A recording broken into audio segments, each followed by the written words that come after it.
kids that said, I want to be a part of the program. You know, that's pretty good from the past, you know. So one of the things that Ryan really checks into is, you know, we can't have young people who say I'm not drinking but they're attending parties. So our athletes are thoroughly screened because they're on posters, they're on billboards, and we would not want one athlete to trump our message and the other athletes who are representing it. So we're pretty stringent and we're pretty clear about what those athletes need to be like to be a part of the athletes that represent our program.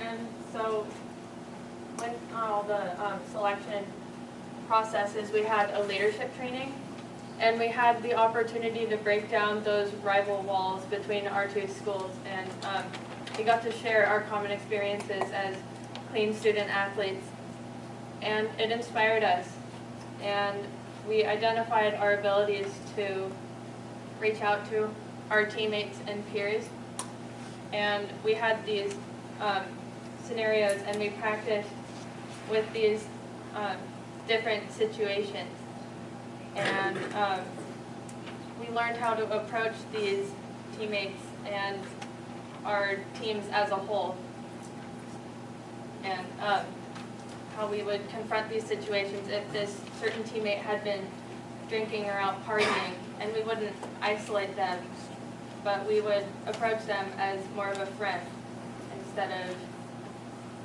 like a... And one of the things, so I do have to say we did our first leadership training with our athletes this year. If you're wondering, like, okay, I'm going to get all these materials, what am I going to do with them? The basis for the training John has provided to you, you're going to get it in your jump drive. The scenarios she's talking about, we went through 5 of them with our athletes. What would you do if someone was a friend on your team, is your best friend, and is also on your team, and you found out they were drunk over the weekend? What would you do? Would you approach your friend differently than any other teammate? We went through that scenario with them. We went through what would you do if you showed up to, you know, your first practice of the season for, you know, football, and someone hadn't been training all summer long, and you knew you needed them to be a competitor during the season. How would you talk to that athlete? You know, what would you do? So there were 5 scenarios. John has provided for you in your jump drive. He has about 10 scenarios that you can go through. We went through 5 of them. We talked about them. We talked about what is the gray area that you're unclear about that your coaches may not have the skill or ability to talk about yet. And so we're going to help address those in this next year.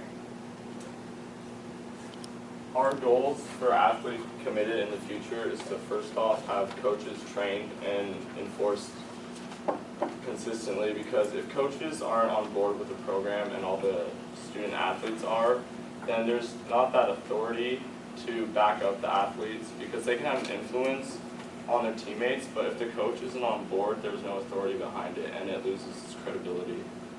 We also want to have more athlete-committed meetings at school to help form a unity within the program, and we want to co-present parent meetings.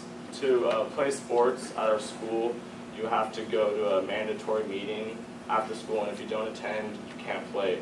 And that is and it's just statistics on the effects of drugs and alcohol, and it's usually presented by an authority figure, and we want that to be